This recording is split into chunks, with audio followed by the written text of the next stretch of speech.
कैसे दलितों के भगवान के रूप में हुआ बाबा साहेब अम्बेडकर का उदय। Doctor B R. अम्बेडकर ऊंच नीच, जात पात और छुआछूत जैसी कुरीतियों के दौर में 14 अप्रैल 1891 को doctor Bhimrao Ambedkar doctor B R. Ambedkar का जन्म हुआ था।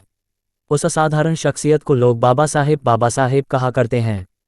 19वीं सदी में जब ब्राह्मण, क्षत्रिय, वैश्य और शूद्र में समाज विभाजित था और छूत अछूत धर्म मजहब के नाम पर लोग बंटे हुए थे, तो ऐसे समय में डॉक्टर अम्बेडकर ने समाज में एक नई क्रांतिकारी चेतना का सूत्रपात किया।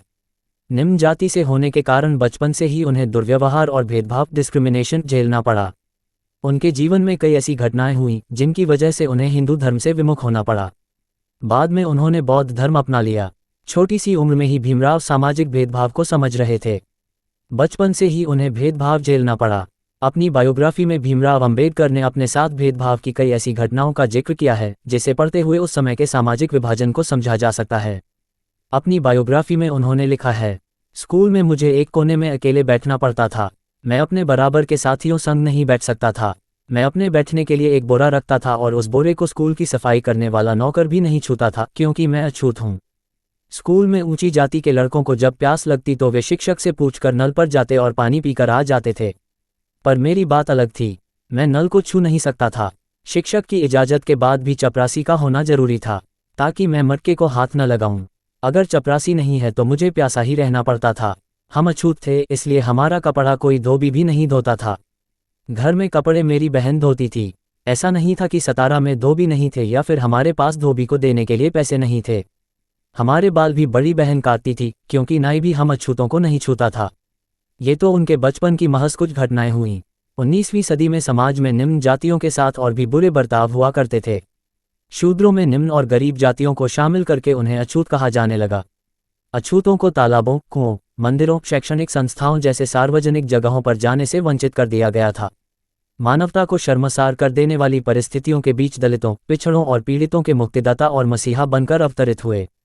आंदोलन चलाया, पत्रिकाएं निकाली। दलितों और वंचितों की आवाज़ उठाने के लिए बाबा साहेब ने आंदोलन चलाए। अपने आंदोलन कारगर और व्यापक बनाने के लिए उन्होंने मूक नायक पत्रिका भी निकाली। 1927 में उनके नेतृत्व में 10,000 से ज़्यादा लोगों ने एक विशाल जुलूस निकाला। लोगों ने ऊंची जाति के लिए आरक्षित चौबेदार तालाब के पीने के पानी के लिए सत्याग्रह किया और सफलता हासिल की। देखते ही देखते वे दलितों के बड़े पैरविकार के रूप में देखे जाने लगे। संघर्ष से मिली सफलता उन्हें वर्ष 1927 में और फिर 1932 में मुंबई विधान परिषद का सदस्य मनोनीत किया गया। विधान परिषद में उन्होंने दलित समाज के लिए आवाज़ उठाई। वर्ष 1929 में उन्होंने समता समाज संघ की स्थापना की और फिर 1930 में नासिक के कालाराम मंदिर में अछूतों के प्रवेश बैन को खत्म करने के लिए सत्याग्रह किया। वर्ष 1931 में उन्होंने राष्ट्रपिता महात्मा गांधी के विरोध के बावजूद दूसरी गोलमेज सम्मेलन में दलितों के लिए अलग निर्वाचन का अधिकार प्राप्त करके देश भर में हलचल मचा दी। गांधी जी के अनशन के बाद डॉक्टर अंबेडकर और कांग्रेस के बीच 24 सितंबर 1932 को पूना पैक्ट के नाम एक समझौता हुआ और डॉक्टर अंबेडकर को मांग वापस लेनी पड़ी। लंदन में हुए उन्होंने 3 गोलमेज सम्मेलनों में भारत के दलितों का शानदार प्रतिनिधित्व करते हुए उन्होंने दलित समाज को कई बड़ी उपलब्धियां दिलवाईं। संविधान में दलितों के लिए आरक्षण 29 अगस्त 1947 को डॉक्टर अंबेडकर को संविधान निर्मात्री सभा की प्रारूप समिति का अध्यक्ष बनाया गया। उन्होंने संविधान में ये प्रावधान रखा कि किसी भी प्रकार की अस्पृश्यता या छुआछूत के कारण समाज में असामान्य उत्पन्न करना दंडनीय अपराध होगा।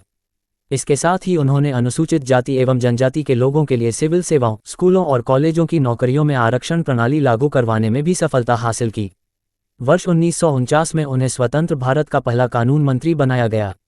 वर्ष 1950 में वे श्रीलंका के बौद्ध सम्मेलन में भाग लेने गए और बहुत प्रभावित होकर स्वदेश लौटे। वैचारिक मतभेदों के चलते वर्ष 1951 में कानून मंत्री के पद से इस्तीफा दे दिया। वर्ष 1952 के आम चुनावों